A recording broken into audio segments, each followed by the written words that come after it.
Pernah nggak sih kita semua mikir soal kesuksesan? Apa sih rahasianya? Kenapa ya ada orang yang kelihatannya gampang banget melesat maju, sementara yang lain kayaknya stuck di situ-situ aja? Yuk kita coba bedah pertanyaan mendasar ini. Oke, ini dia pertanyaan utamanya. Apa sih yang ngebedain orang-orang yang berhasil? Apa karena kerja keras, bakat, atau jangan-jangan cuma keberuntungan? Atau mungkin ada sesuatu yang lebih dalam, sesuatu yang tersembunyi dari cara kita dibesarkan dan masyarakat tempat kita hidup? Selama ini, para psikolog tuh udah ngasih kita beberapa jawaban yang kayaknya masuk akal banget.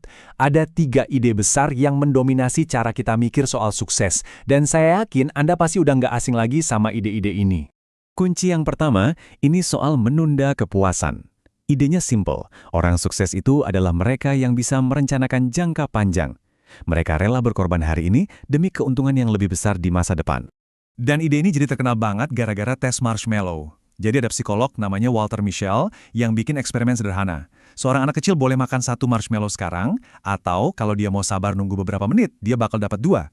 Nah yang bikin kaget, anak-anak ini diikutin perkembangannya selama 50 tahun. Hasilnya luar biasa. Anak-anak yang sabar nunggu ternyata jauh lebih sukses di hampir semua aspek kehidupan mereka. Kesimpulannya waktu itu jelas banget, pengendalian diri adalah kunci sukses.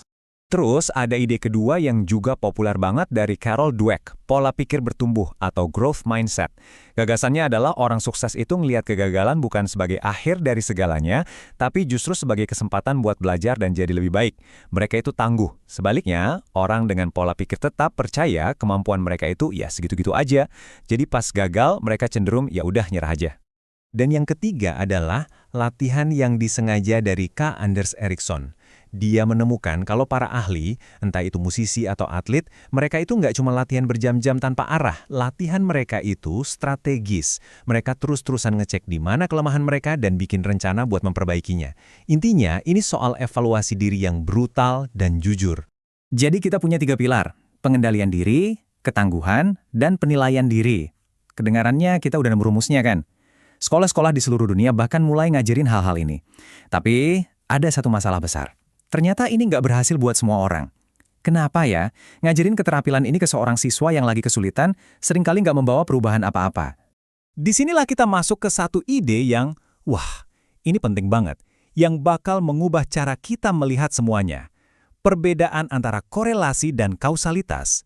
Ini adalah titik balik dari pembahasan kita. Coba deh, kita pakai analogi keren ini. Kita semua tahu banyak orang sukses bangunnya pagi-pagi banget. Pertanyaannya, apa bangun jam 4 pagi menyebabkan kesuksesan? Ya enggak dong. Kenyataannya justru kebalikannya. Pas Anda udah sukses, termotivasi, dan semangat sama apa yang Anda kerjain, Anda jadi pengen bangun pagi. Kesuksesan itulah yang menyebabkan kebiasaan itu, bukan sebaliknya. Nah, sekarang coba kita pakai logika yang sama ketiga kunci sukses tadi. Gimana kalau punya pengendalian diri, ketangguhan, dan pola pikir bertumbuh, itu bukan penyebab dari kesuksesan. Gimana kalau justru menjadi kaya dan sukses itulah yang menciptakan sifat-sifat ini dalam diri seseorang? Wah, ini ide yang radikal banget kan? Untuk ngerti ide ini, kita harus lihat gimana anak-anak dibesarkan di lingkungan yang beda banget. Perbedaan pola asuh antar orang tua kaya dan miskin itu signifikan sekali, dan ini adalah inti dari argumen kita. Coba perhatikan deh, perbedaannya mencolok banget.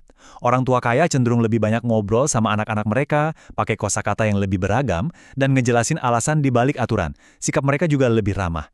Dan yang paling penting, dunia mereka itu stabil. Kalau mereka janji mau liburan, ya mereka beneran liburan. Sebaliknya, orang tua miskin, seringkali karena stres dan keterbatasan, komunikasinya jadi lebih singkat, lebih ke perintah. Lingkungan mereka bisa jadi sangat nggak bisa diprediksi, di mana janji seringkali nggak bisa ditepati karena keadaan. Dengan pemahaman baru ini, yuk kita balik lagi ke bukti pertama kita, tes marshmallow. Bisa jadi, kesimpulan kita yang awal itu salah total. Jadi, ini dia poin kuncinya. Dulu, kita mikir tes ini ngukur kemauan keras, tapi pandangan baru bilang, ini sebenarnya tes soal kepercayaan. Pertanyaan sesungguhnya bukan, kamu bisa nahan godaan nggak, tapi lebih ke, kamu percaya nggak orang dewasa ini bakal balik lagi bawa 2 marshmallow seperti yang dia janjiin? Coba bayangin deh, kalau kamu tumbuh di lingkungan yang nggak stabil, di mana janji itu sering banget diingkari, ya makan marshmallow itu saat itu juga adalah pilihan yang paling logis. Itu bukan cacat karakter, tapi justru strategi bertahan hidup yang cerdas. Kamu ambil apa yang ada di depan mata selagi bisa. Ini bikin kita nanya lebih dalam lagi. Kenapa sih orang tua pakai strategi yang beda banget kayak gini? Jawabannya adalah, karena mereka, sadar atau nggak sadar, lagi nyiapin anak-anak mereka untuk memainkan permainan yang sangat berbeda di dalam hierarki sosial. Dan ini dia beda tujuannya. Di dunia orang miskin, bertahan hidup itu seringkali artinya belajar patuh sama otoritas tanpa banyak tanya. Berdebat sama polisi atau atasan bisa jadi berbahaya.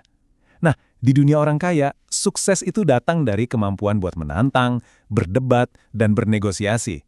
Kamu diajarin gimana caranya biar sistem bekerja untuk keuntunganmu. Jadi, ini dia kesimpulan yang mungkin agak mengejutkan. Tujuan utama dari pola asuh bagi kebanyakan orang bukanlah untuk memaksimalkan kesuksesan anak mereka di dunia secara umum, tapi untuk memastikan anak mereka bisa diterima dan cocok di lingkungan sosial mereka sendiri.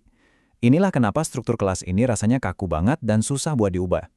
Oke, sistem ini kedengerannya dirancang buat menjaga stabilitas, di mana yang kaya tetap kaya dan yang miskin tetap miskin. Terus, apa yang terjadi kalau sistem ini mulai goyah? Kenapa masyarakat kadang-kadang bisa runtuh? Yuk, kita lihat gimana dinamika ini bekerja di level yang lebih luas. Pemicunya seringkali adalah sebuah fenomena yang disebut produksi berlebih elit. Gampangnya, ini terjadi waktu sistem ngasilin lebih banyak orang pintar dan ambisius daripada jumlah posisi puncak yang tersedia. Tiba-tiba, ada terlalu banyak calon raja, tapi tahtanya nggak cukup. Dan sejarah nunjukin pola yang sama berulang-ulang. Pertama, produksi berlebih elit ini menciptakan persaingan sengit di tingkat atas.